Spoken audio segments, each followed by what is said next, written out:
নাম না করে অর্জুন সিংকে পাগল ডিভোর্সি নেতা বলে কটাক্ষ করলেন জগদ্দলের তৃণমূল নেতা সোমনাথ শাম। দল ছেড়ে মাঠে নামলে গায়ের জোর প্রমাণ হবে, হুমকি বিধায়কের। পাল্টা শকুনি বললেন অর্জুন সিং। তৃণমূলের গোষ্ঠীদ্বন্দ্বের জর্জরিত ব্যারাকপুর লোকসভা। আগামী লোকসভায় তৃণমূলের প্রার্থী কে হবেন ইতিমধ্যেই দলের অন্তরে জোর জল্পনা। সূত্রের খবর, দলে অর্জুন সিং বিরোধী বলে চিহ্নিতরা লোকসভায় তাঁর টিকিট পাওয়া রুখতে উঠে পড়ে লেগেছেন। এই মুহূর্তে ব্যারাকপুর অঞ্চলে অর্জুনের চরম বিরোধী হলেন সোমনাথ শ্যাম। জগদ্দলের তৃণমূলের বিধায়কের সঙ্গে সাংসদ অর্জুন সিংয়ের সম্পর্ক সাপ ও নেউলের মতো। রবিবার এক জনসভা শেষেই সোমনাথ শ্যাম অর্জুন সিংয়ের নাম না করে তীব্র ভাষায় আক্রমণ করে। এখন কোনো পাগল যদি কিছু বলে তো সেটাকে নিয়ে উত্তর দেওয়ার আমি মনে করি না কোনো উচিত কথা। কিন্তু আমি অবশ্যই বলেছি কিছু ডিভোর্সি নেতা যারা ঘর ছেড়ে স্বামী ছেড়ে অন্যর হাত ধরে পালিয়ে যায়, আবার 2-3 বছর পরে ঘরে আসে, তাদের কি বলা হয়? ডিভোর্সি নেতা। তো সেরকম ডিভোর্সি নেতা আমাদের এখানে কয়েকটা পয়দা হয়েছে।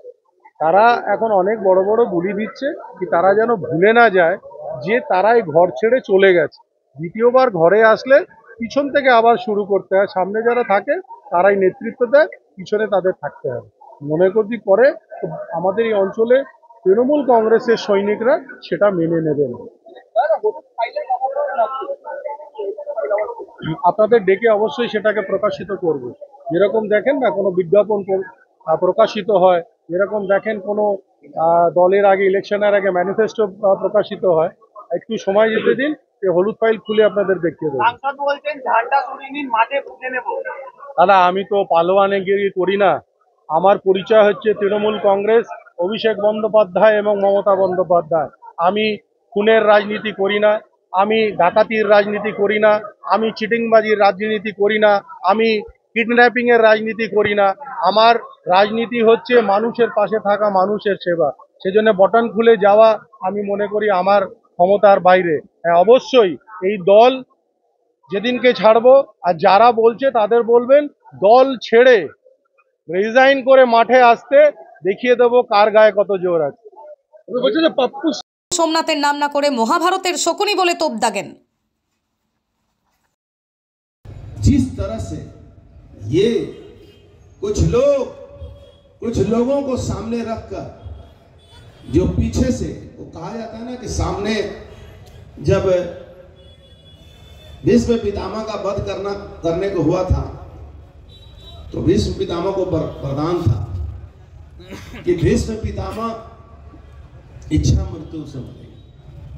कृष्ण भगवान बोले कि ये तो रोज हजारों सैनिकों को हमारा मार रहा है और इसको कौन मारेगा?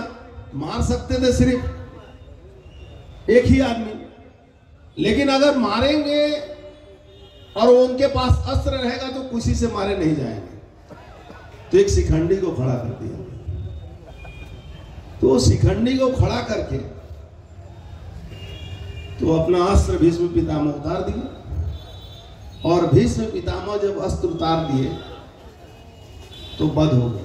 রবিবার ব্যারাকপুর জেলা সাংগঠনিক ভবনে দলের বিধায়ক ও সাংসদের ব্যক্তি আক্রমণ থেকে বিরত থাকতে মুখ্যমন্ত্রী ও দলের সুপ্রিমো মমতা বন্দ্যোপাধ্যায় নির্দেশ জানিয়ে দেওয়া হয়। দলের হুইপ না মেনেই যেভাবে বিধায়ক ও সাংসদরা ব্যক্তিগত আক্রমণ শানিয়ে চলেছেন, তাতে নেতৃত্বের গুরুত্ব নিয়েই প্রশ্ন উঠতে শুরু করেছে। ব্যুরো রিপোর্ট, বাংলার খবর।